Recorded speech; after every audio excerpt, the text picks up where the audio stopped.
Hey guys, welcome back to my Path to Glory here with Stoke City Season 2. As you know, we've made a very decent start to our campaign. We're looking very strong in the league, although we're out of the Carabao Cup. That was a little bit of a shame. But we go into our first game of 7 today in today's episode. All the highlights, all the goals, all of that good stuff. And also the final few days of the transfer window. We will be making a signing as well, so keep an eye out for that. Get off to a great start here against Hull. Little bit of a tight angle. I'm quite surprised he even managed to get towards the ball, let alone get the shot towards the goal. Unfortunately, couldn't score it though. Now, Hull City, of course, used to be in the Premier League not too long ago, and they still have a pretty decent side. And this is our first goal conceded in the league. I mean, it's one of the most ridiculous yet brilliant goals I've ever conceded. This is a pass back to the keeper, which I didn't intend to do. I tried to clear it, and it's just gone towards the goalkeeper. And because he can't grab it, it would have been a pass back. He just kind of lets it go in. So we've conceded our first league goal against Hull, and it was an absolute... Oh, it's terrible. And then we go into the second half here, knowing that we're still unbeaten, of course. We haven't lost or drawn a single game. We get a penalty, and we equalise. So now we're back on track, guys. Although we've conceded, and although we're drawing the game... In the final 5 minutes here, we had a massive chance to actually turn the game around and turn it into 3 points. And Fosu, who came on as a late sub, wins it for us with just moments left in this game. But it wasn't over. He then turns into a provider. Smith Rowe loses the ball, and it comes up here to Ndai, and then it's, of course, the one-touch master, Juve, who also came on later on in the game. So we actually managed to win 3-1. Very lucky indeed. Now, we made an offer to Manchester United's youngster Chong. Unfortunately, he thinks we're rubbish. I don't blame him. I probably wouldn't go to Stoke if I was one of Man United's youngsters, unless I really wasn't getting game time. So we couldn't sign him. It was down to Clark, the only real player I wanted to sign out of the two there, from Leeds United. 1.7 million value, so I thought, you know what, I'll go in with 2.25 and they'll ask for something like 3. But no. Straight away, decided to accept the offer. We're going to go into the negotiations here. 6,200 per week, 55 grand up front, and boom, signed. Simple as that. And we do have ourselves a new right midfielder, Clark. 69 rated, very pacey, very agile, and I think he'll do really good for us. As we go into our next game here against Blackburn Rovers, he will be making his debut over on that right side. At least, I think maybe I brought him on in the second half. But here is Brereton. And he almost gets himself a penalty there. Almost fouled him. Shot comes in, and Butland, who I need to say this. Butland is incredible in this game. I cannot believe how good he is. 81 rated as well. I mean, over the years he would have been 88 potential, 89 potential. I think he's down to 85 potential now, maybe 84. So definitely isn't hitting the heights that we all thought he might get to, but certainly plays very well in goal for me. Now we lose the ball, get it back. And it's a through ball for Fosu, who once again came on as a late sub. Can he score the winner for us? Unfortunately, he gets very unlucky. The keeper comes out, deflects the ball, and then it's just too tight for him. It hits the angle, hits the post. Big shame. And then, in the dying moments of this game, we're still unbeaten by this point. We very almost lost it in the last few moments of the game. But do you know what, guys? We're not losing games. That is all that matters. I will take the draw, even though it was a bore draw, a 0-0. And we'll go into the final hours of deadline day here. We get 2 offers coming in for 2 players that I'm not keen on playing. But unfortunately, they only had 1 hour left to go ahead and accept their contracts. And it was just a little bit too late. So this window is now officially closed. No more business, no more players going out, no more players coming in. But I'm very happy with the signings that we have made. And now it's all about focusing on the next 6 months until January, when we might make a couple more improvements. But up against Swansea, just like Hull City, a recent Premier League side, they've still got a lot of talented players in there, and they very almost score in the 10 minutes. They've started very strong here, and it goes wide. We then go ahead and play down this left side, and yeah, that was a shot. It's quite literally shot behind him. It went further away from the goal than it already was. Pretty astonishing, if you ask me. Not a good shot with his right foot. He is very heavily left-footed. But look at this play from Swansea. Sorry, am I playing Barcelona? Look at this. Absolutely beautiful. Butland makes the save, but somehow we get away with it. Carroll putting it over the bar there. So now we're going into the second half with still no goals. We didn't score in the last game. Are we not going to score in this game? Surely not. We've got a big chance here, and unfortunately Ndai puts it over the bar. Our finishing has been very, very poor in the last couple of games. Here is Hudson-Odoi now. We're trying to get a pass into the box. Here it comes. Deflection, and then Afobe gets the shot away, which gets saved. And that is just the story of this game. But again, we do almost concede in the last few moments here. If Konate wasn't quick enough, he might not have got there. But there you go. Pretty much the end of the game here. And it's going to be another 0-0 draw. So that's 2 games in a row now. Just 1 point from 3. No goals scored, no goals conceded. So we absolutely had to go into this Bristol City game with goals. We just had to. And we started off so badly. Just look at this. 14 minutes in. Where are my defenders? They're just running around like headless chickens. And again, Butland has to bail us out there with another one of his fantastic reflexes. Now here is Imbula putting it through for Campbell, who started today. Left-footed striker, goes with his left foot. And again, it's just a shocking finish. This is really poor. Just look at this replay. Look how wide it goes from there on his stronger foot. And he's 69 rated, by the way. He really isn't that bad. And again, all the way into the second half here, really great play from the AI. They, for some reason, felt a lot harder since the latest patch. I don't know if that's just me. But Smith Rowe came on in the second half. Almost got an assist there, and Ndai with a header that wasn't to be. Very close. And then the corner comes in, and we concede our second goal of the season. And what do you know? It's a terrible own goal type deflection EADS goal. Oh, look at it. Just, it makes my blood boil. So frustrating when that happens. So again, we're in a similar situation where our winning streak, or our unbeaten streak, I should say, is under threat. But we do find a goal. And it's Smith Rowe.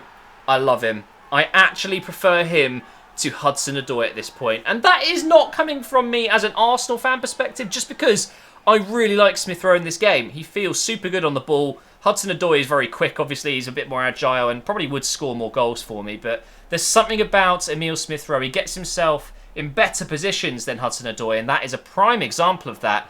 And he might just have saved us from losing our first game of the season. And it did stop us from losing. We get the draw. So that's 3 draws in a row. 3 points out of a possible 9 is just not good enough. So again, going into an ex-Premier League side, Middlesbrough, although that was a little bit longer ago.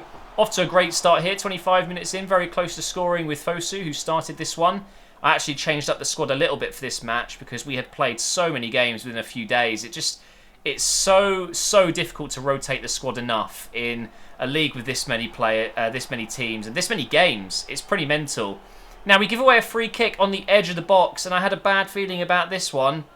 And it goes right into the top right corner. I mean, it's an astonishing goal. What a free kick from the player at Middlesbrough. I don't know his name. I've just completely gone blank. I do know him. I just can't remember him right now. But look at it. Just like an arrow into the top right corner. Not even Butland, who's in the form of his life right now, can save that one. But we're going to try and get ourselves back in this game. Here is Hudson-Odoi just rotating him in and out with Smith Rowe.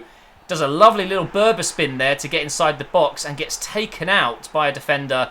And it's not a red card or yellow card, but it is a penalty. And we dink it in. Afobe with a cheeky little Panenka there and a little dance to top it off.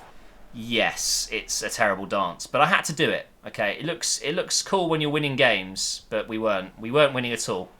If it was online, maybe I would have made the opponent salty, but it's against the CPU, and sometimes I just want to take the mickey with a celebration.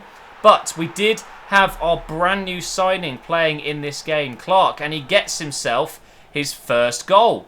Fosu sets it up onto his left foot. He's right-footed, by the way, so I was a little bit cautious going onto that left foot, but it worked out perfectly. And then into the dying moments of this game, we have managed to turn this one around. Another 3 points now. It's good to get back into winning ways as we go into our next game. Now, this is a special game for me because I absolutely love Portsmouth.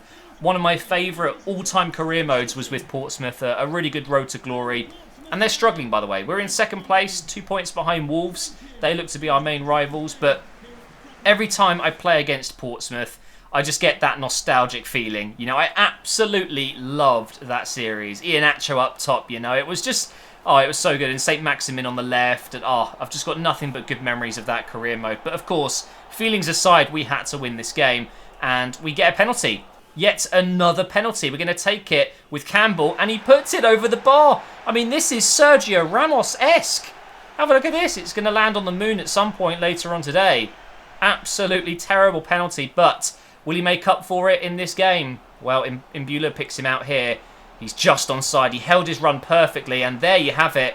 Who cares if you miss a penalty if you go ahead and score directly after it? So he does bring himself back to my good side, you could say. And Ince, I mean, it's a few minutes of madness from Portsmouth. Defensively all over the place. And Ince slots it home. And that makes it 2-0 before half-time. Much more like it. After drawing a lot of games, we've now got a win. And it looks like we're going to get another win now, which is exactly what we needed. Can we capitalise on a very poor Portsmouth side defensively just everywhere at the moment? We're going into the final moments of the game, and we do make it 3-0. And finally, Ndiaye gets another goal. He's gone dry a little bit over the last few games. He started so strongly this season, getting us many goals. And then just at the end of the game there, Portsmouth almost got themselves a consolation goal, but it hits the side netting. And we move on into Birmingham City now, at home. Now, this was an interesting game. Not much happened in the first half. You'll see we got an injury to Ndiaye, though. He was fine. He was absolutely fine by the end of this game. I'm not really sure what happened. And that just sums up this game in the first half. My shot goes off my own player and goes wide. And then just before half-time, Birmingham... I mean, look at that. Look at that. And then he just gets up and takes it. What's the point in sliding in? It's rubbish. But similar to the Portsmouth chance before, just hits the side netting there. And we can clear it out. So that was the end of the first half. Now, into the second half, we had to make sure that not only did we make more chances, but that we were actually getting shots on target. I was getting the ball in behind the Birmingham defence, but I wasn't doing anything beyond that. And we finally get that massive chance we needed moments into the second half. And it's just simply incredible goalkeeping. Just look at this replay. It's going in. I did take a look at another angle. This is going into the top left corner. So he saves it, and I'm just thinking, this just is not my day, is it? If that's not going in, what's going to happen to me in this second half? Well, a big, long ball across the pitch there, which gets headed straight to them. And then, apparently, they've got Zlatan's child in their team. What is that? Zlatan's regen. You couldn't write this. It's literally the Swedish kit as well. You know, the white... sorry, not white. The yellow socks, the blue shirt. Oh, my God, I can't speak. The blue shorts and the yellow shirt. And it was very Zlatan-esque, a very, very tidy finish. One of the best goals I've ever conceded. So now we really were under pressure because we were not playing well. But Fosu comes on and he's made an impact again. I'm so glad you guys wanted me to sign him. And I'm so glad that I went ahead and did it because he has been incredible since joining. Is that going to be enough to rescue a point here? Well, we go into the final few moments of the game. You're probably expecting them to score, right? Have a look at this for a save. And then have a look at that for that luck. Oh my God, that was lucky. It goes wide of the post by a few millimetres. Very, very lucky that Butland was quick off his line and that the deflection didn't go in. However, it does mean they have a corner. He's going to whip this one in. We need to win this header. Boom. We miss it, but it's straight into Butland's hands. So, we get ourselves a draw, right? Oh, I forgot to tell you. I completely switched off and we're going to lose our first game of the season. Just like that. It's a cruel game. It really is. We were never going to go the whole season without losing. I know that. But I wanted to try, okay? I really wanted to try, but Birmingham were just better than us on this day. They were much better than us in general. We only had a couple of chances. The one chance with Tom Ince. That's his dad.